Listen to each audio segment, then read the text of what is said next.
Hi, everybody. Welcome to a presentation on the Virgo Pisces axis.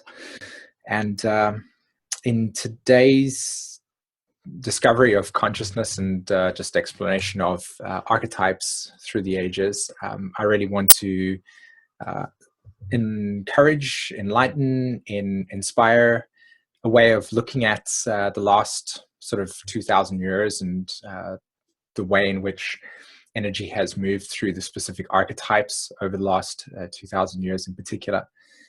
And so what I want to do today is, like I said, just share a little bit about what I've noticed and what I've observed, and also share on how our social organism has actually evolved through these archetypes. You know, what we have been materializing and manifesting, and what types of truths we've developed over these times, how we've engaged in reality, what we've developed as human beings. And maybe on some level there is an opportunity.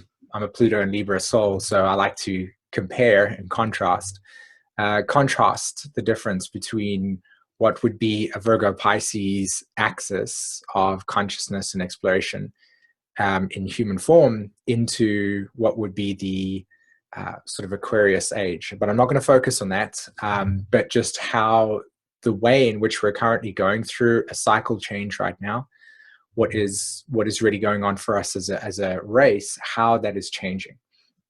But today's conversation is just very much about the Virgo Pisces. Where do I begin? There's actually so much information to share, to be honest. So I'm going to try to do this in a very sort of slow-paced way, if that's even possible for me, to be honest. And with all that information, one of the things that I've really been fascinated with this myself, with this presentation today, and what I want to really share with you in terms of what I see. Some of it you already know, and some of it might be new. But what I've been really fascinated by this specific material is how, as we're moving through this Pluto and Capricorn transit, and how we are moving through Pluto moving over its own south node. Okay, Pluto's south nodes in Capricorn, Jupiter's south nodes in Capricorn, Saturn south nodes in Capricorn, and Pluto moving all over that stuff in Capricorn. How that reality, what that manifests, what that looks like in contrast to what archetypes we have in the most recent cellular memory that we have as human beings. So the Virgo Pisces axis over the last 2,000 years for human beings is something that we can, on some level, be very aware of. Okay, you know, you really just have to go back to the Pluto in Virgo generation and look at their upbringing to really get a good understanding that we're not very far out of this, or should I say, we're not really, not far away from what that and what that period of time has been like for human beings. And in particular, we're talking about the process of religious conditioning and how we have explored the masculine principle in human behavior, and how we're returning to a state of integration regarding a feminine principle and a masculine principle. Like we're actually moving in that direction. So the conditioning, just look at the many Pluto and Virgos were going to church at a young age, and we're not really sure why they were going there, and some maybe did know. Some rejected them, depending on the relationship between Pluto and Uranus in their chart. But you can see that there was a lot of religious conditioning that was trying to be deconditioned. And even for myself, with a lot of Virgo stuff in my chart and a lot of Sagittarius stuff in my chart, I also got exposed to that. And I'm born 1983. So a lot of the remnants, a lot of the archetypal lingering of these expressions within our psyche are very there. And I was reading recently, while I was doing some research on this, a thread on Jeffrey Wolf Green's school message board talking about sadomasochism. Okay.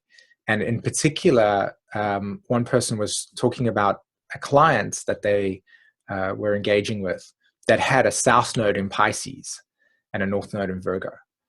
And there was this deep emotional trauma, this deep emotional conditioning within the soul of prior lifetime memories of living under these experiences where there was martyrdom, trying to release these negative patterning within themselves of martyrdom, the sacrifice, living in an existence and the soul having to believe and convince itself that it needs to suffer in order for it to feel worthy of existing. Okay. And those types of patterns are still on some level part of our conditioning. And I feel that as we move more into the Aquarius direction, Pluto's transit through Aquarius coming up, I think 2027 or 2024, around about that era, we're going to, begin to watch the process of that stuff disappearing as we begin to liberate and find more, deeper connection to ourselves through a different framework, to a different theme patterning. So that's one positive thing to look at. But if you look at the relationship between Pluto and Virgos and how old you will be and how old they'll be around about their time, Neptune would have already moved out of Pisces and into Aries. So we're looking at a process here in which the polarity point of Pluto and Virgos would have had that Neptune move over it, and everybody would have had the chance to have, at least on some level, deconditioned themselves and healed a lot of that sadomasochism. Not that every single one of you have that, because that's not what I'm saying. I'm just saying that that type of stuff exists, and healing that process, right? It's being dissolved. So anyway, like I said, reading that and doing research found that there was a lot of information on how this lingers within our consciousness. So in today's presentation, I want to bring to our attention this kind of threading of how this has materialized over the last 2,000 years. Now, I have to say that as much as what I'm going to share today might seem like the shadowy aspects of the Virgo-Pisces axis, and to be honest, there is going to be a lot of that, the Virgo-Pisces constellation and axis itself, on a more higher expression, has developed through, in a positive way, through our deepening connection towards the universe and towards the idea of God and spirituality. And we are achieving a state of oneness. And I think that the state of oneness is not something that is existential. It's not something that is looking outside at the world and saying, oh, we're all at one, and then forgiving everybody for crimes of deep, emotional projection that we can experience from a day-to-day person. Like, oh, I forgive you because, we're all one. Like that's heavily dangerous. So it's talking about the process of realizing that we are the source of our creation, and we're getting in touch with our own inner story, our own inner journey in that self, and realizing that our outer world and our inner world are as above, so below in that interaction. So we're becoming aware of that process in a more intimate way. So that's the kind of conclusion that this Virgo-Pisces axis is really looking towards. That's why if you look at the symbol of the Pisces archetype, it's the two fishes swimming in the opposite direction, but they're intimately connected, or the two worlds that are bound through non-duality. Ironically, the paradox here is that Pisces is all about separation as well.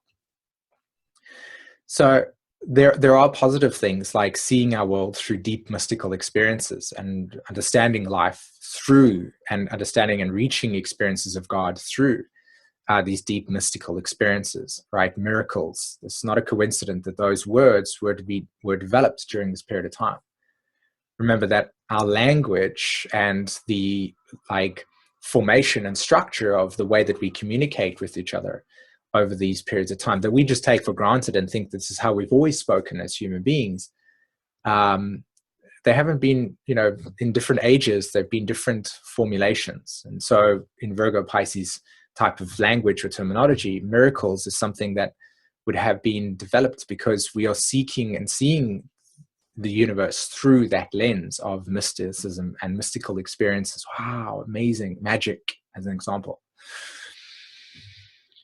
So just to say, as I said again, that this presentation will look at more of the shadowy aspects of it, but it's not that that's how it was. It's just the materialization of how this has affected us on a global level and what has actually manifested in our archetypes.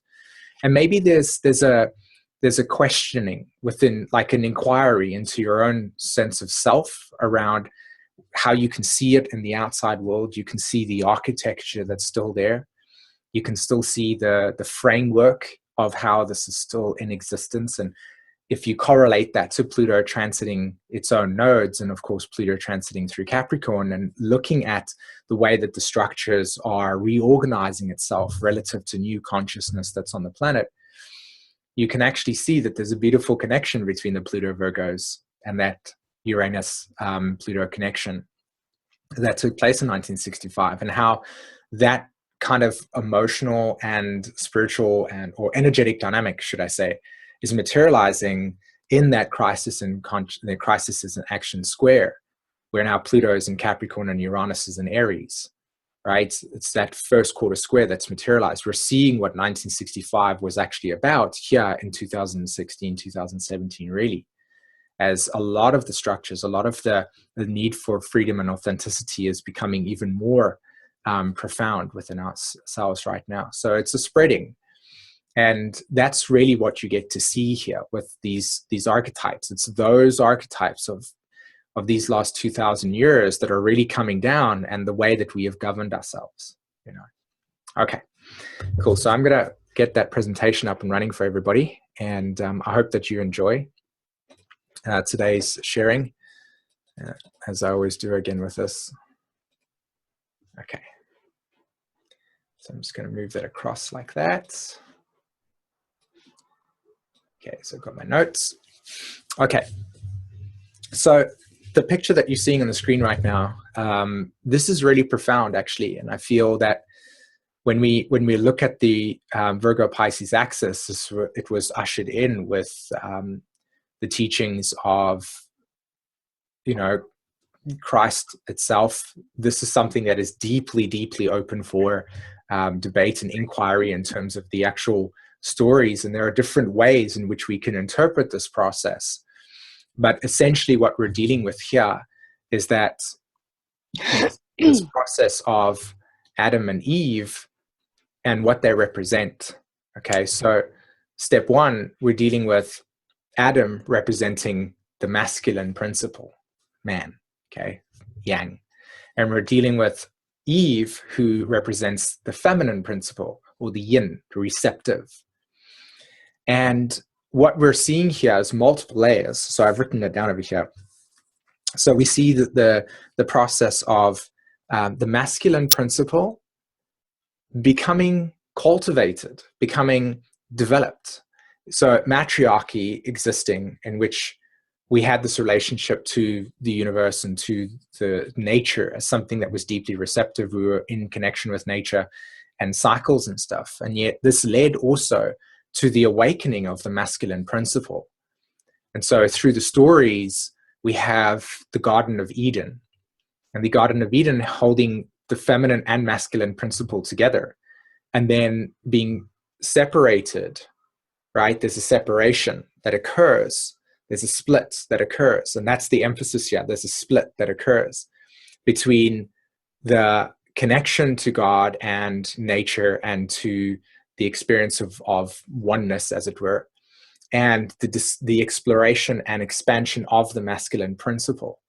Okay, so Adam becomes devout. He becomes devout to the Father, and immediately the terminology of the masculine principle becomes God is man. God is a masculine form. He is our Father.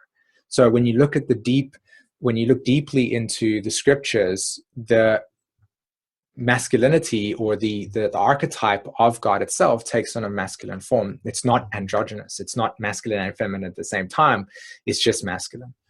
So we have a separation, the original sin, in which the masculine and feminine principles, or spirit and matter, matter being feminine, spirit being masculine. Spirit and matter antagonistic. And I highly encourage you to read the Garden of Eden myth that was written in Pluto 2 with Jeffrey Wolf Green, and he gives his own version of how this process works. And this is intimately connected with the Virgo-Pisces axis, because we're looking at God and Pisces representing separation, right? And we're seeing the Virgo process as the original sin, okay? So there's the separation that occurs, and out we are cast out of this Eden experience, this heaven experience. Okay, and duality begins to form. Duality begins to form through this. And when you look at the way that we have seen at the world, unless you're deeply absorbed into esoteric and occult knowledge, a lot of the world walks around in duality, and only in duality. The body itself is not seen as the feminine principle. The body is not seen as the process of matter. And so what we have is an intense amount of disassociated souls walking around this earth in a complete mental mind frame, and not connected to the body, not into the process of what the body is, a vehicle. You know, the body is a diamond shape, and it has this rough cut. And what we do is, through an alchemical process, we come onto this plane, we receive this vessel, and this vessel becomes the incarnation, right? The body is carn, right? Meat, flesh. And we have these five senses. And when you look at Da Vinci's drawing of the Vesuvian Man, there is the five-pointed star. That type of knowledge has become just a little bit kind of put out the way. And again, there's no demonization here. Like, I'm not demonizing it. We're not demonizing it here. We're saying that when it's been suppressed, it's just been removed. So all we have is the masculine principles, and there's an agenda with this process. So man is now completely and devoutly looking up, okay, to the heavens, and the misinterpretation of the heavens is that heaven is a place that is existential, that we achieve once we die. Really, it's actually the mid-heaven. So the mid-heaven, mid-head, right here. And if you take your geometry and you take where the mid of the brain is, what do you get? The pineal gland secretes melatonin, secretes serotonin. It is the transcendence hormone within the body. So when you look at the biology, and especially the physiology of the brain itself, what we're actually experiencing on a physical level is our relationship to the material plane, and how we're interacting with it, and how the mind and the prefrontal cortex, the development of the cerebral hemisphere, has been conditioned through these archetypes, through these teachings. So separation. Feminine is the downfall of man. Why? Because he operates through this experience of attraction. So what we have is the gender split. And if you can see over here, there's immediately a split within the gender. And this is where we don't recognize that within inside of ourselves, if you're a masculine principle, the feminine principle exists within you. Again, the animus process.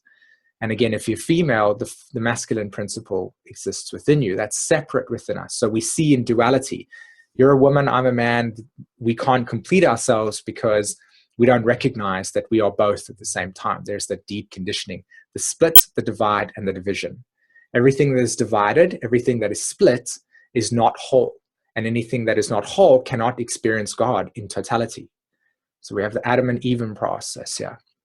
The separation from God, okay? Duality, the two eyes.